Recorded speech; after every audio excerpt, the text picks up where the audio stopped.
Welcome back. All right, so this is your news of the day video for Thursday, March the 23rd. Not on the board, but just worthy of note for tonight's games. Boston, depending on what happens everywhere else, that's why it's not on the board. But basically, Boston could clinch the division before anybody else has clinched a playoff spot, although Carolina could clinch a playoff spot tonight as well. So, again, just ridiculous numbers with Boston.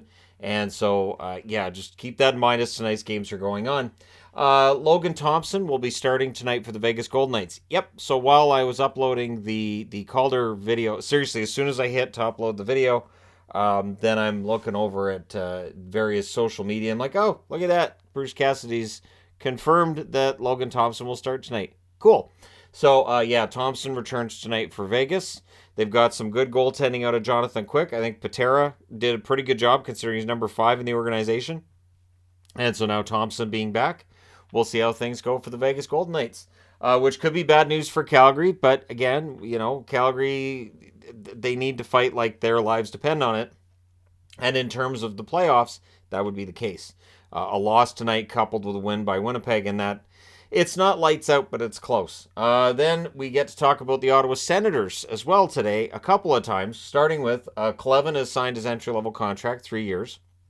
There was a lot of discussion about when he was going to sign and all this fun stuff. So he's signed now, so that's another defenseman for the Ottawa Senators, who have a lot of good young defensemen. I think between Ottawa and Montreal, I think they're putting together a pretty solid blue line core going forward. Not that Buffalo's is bad, not that Detroit's is bad. It's like these general managers understand you got to build up that blue line through the draft. Good defensemen aren't usually available in trade, and if they are, you got to pay a pretty penny to get them. Talbot and Joseph are both going to be skating next week. Joseph is seen as being closer to returning of the two. Parker Kelly will also be skating as well. Kelly's been out for a bit here, so Joseph being back will help. Talbot being out doesn't help, but it doesn't look like it's going to be a return anytime soon for Talbot. And they've confirmed what we already knew. Forsberg, who tore both of his, I believe it's both of his MCLs, he's out for the season. He will be gearing up basically for next year's training camp. This season is done for him, which is too bad because Forsberg was having a decent season. Forsberg and Talbot aren't like a top 10 tandem in the NHL, but they have some experience and they're both good goaltenders. So at any rate, all the best of luck to Forsberg in his recovery, and all the best to the Ottawa Senators, as they're still technically in the hunt for a playoff spot, although I think we all understand that final playoff spot, Florida, the Islanders, and Pittsburgh are going to be the three that are fighting it out for those last couple of spots in the East. Connor McDavid reaches 60 goals. He is the fastest to reach that mark in 27 years. It was Mario Lemieux who last reached that mark that quickly. So for Connor McDavid, I honestly think he could do this every year. I say that because his talent is ridiculous. McDavid has been proving this year that, he's the best player in the league. I'd be very surprised if he doesn't win the Lindsay. I'd be very surprised if he doesn't win the Hart this year. I think that both of those are his, and of course the Art Ross, the Rocket Richard. So there's 4 trophies right there.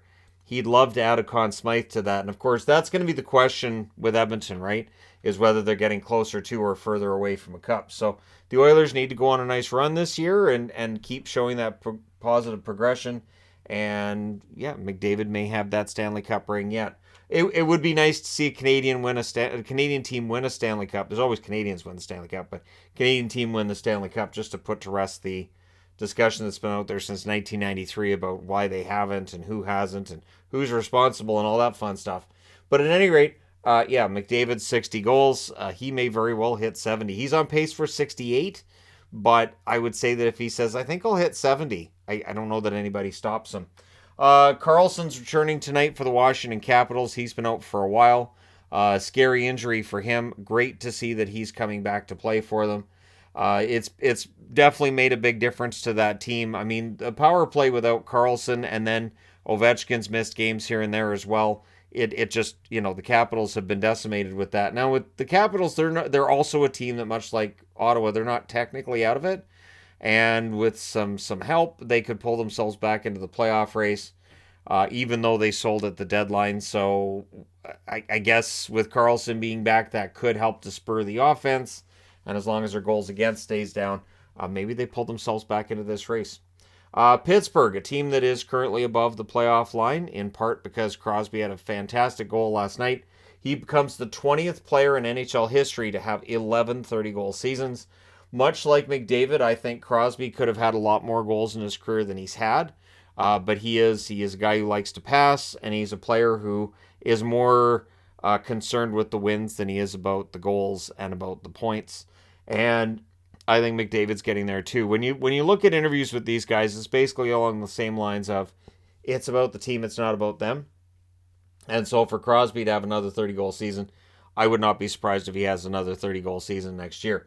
The conditioning Crosby and Ovechkin in particular have, even at this stage in their careers, is absolutely ridiculous. It gets harder and harder as you get older to keep in that shape and to manage to keep that speed and everything. And so Crosby, nothing but respect for him as he's reached 30 goals yet again. Cole Sillinger's been sent to the AHL. The only question I have about that is, why wasn't this done a lot sooner? Like I'm confused. Cole Sillinger has had a really rough season. He's been snake bit when it comes to getting the puck in the net. But yeah, you don't need to waive him. Why wasn't he sent down to the Monsters earlier in the season? So they're saying, well, this gives him a chance now to be in the playoff hunt, and it gives him a chance to play big minutes. And yeah, so why wasn't he sent down earlier in the season to head this off? Because this season in the NHL has been a tough one. Now, in his place, Hunter McCowan is going to make his debut for Columbus Friday against the New York Islanders, so tomorrow. He was signed one of the NCAA signings. I'm not putting all the NCAA signings up. I'm reporting on them when they happen because NCAA signings can get overblown. And at this time of year, we see a lot of them getting signed. And in terms of how many of them become impact players, it can be a little sketchy. And sometimes the guy that ends up being an impact player isn't the one we're talking about when the signings take place. So McCowan will make his debut for Columbus, and Sillinger gets what I think he should have got months ago, time to work on his game in the American Hockey League. I'm surprised they waited this long. Now, I had figured that having been in the NHL as long, I thought, all right, well, they're trying to get him through his slump in the sophomore season, but now they send him to the AHL. It just seems like odd timing to me, that's all. Jake Evans returns tonight for Montreal as they start getting a little healthier, and I say a little healthier because, of course, Anderson got hurt in the last game. Gooley's out for the season, but they got Gallagher back. It's basically just, if you're going to get a couple guys back, we're going to have to injure a couple of more. That's just how the hockey gods work. But Evans being back, he's missed, I believe they said 28 games. So it'll be nice to see him back in the lineup for Montreal. And I'm really going to be curious to see what Montreal is able to put together for a roster next season. Because again, I think they're going to get better kind of quickly here. So getting back to Ottawa, and I felt like this should be separate. The building, the ownership, all this stuff that we're talking about. And really, in all honesty, this ownership and sale of the Ottawa Senators is huge. But the mayor of Ottawa has come out and said he doesn't want public funds used for a new arena. The thing is, that's the headline that was on TSN2, not in favor of. But he also says, basically, he's not ruling it out. So he's not saying we won't do it. He's basically saying, look, there'd have to be conditions met in order for me to agree to use public funds for an arena. So, it has to be something that would benefit the city of Ottawa because he can't sell to taxpayers, hey, here's a new arena and you paid for it. It's not going to go over well unless he can say, look, it's going to be something we're paying for, however, and then, have something that he's selling people on. The interesting thing is that he also wants to make sure that if the new owners don't stay in Canada, and he also says there's the possibility to renovate the building in Canada and make it work. I don't think that's going to happen. Although, again, he may have more access to all the bid information than I do. And so there may be a couple of bids that say, no, we'll just stay in Canada and we'll take Scotiabank Center and we'll fix her up.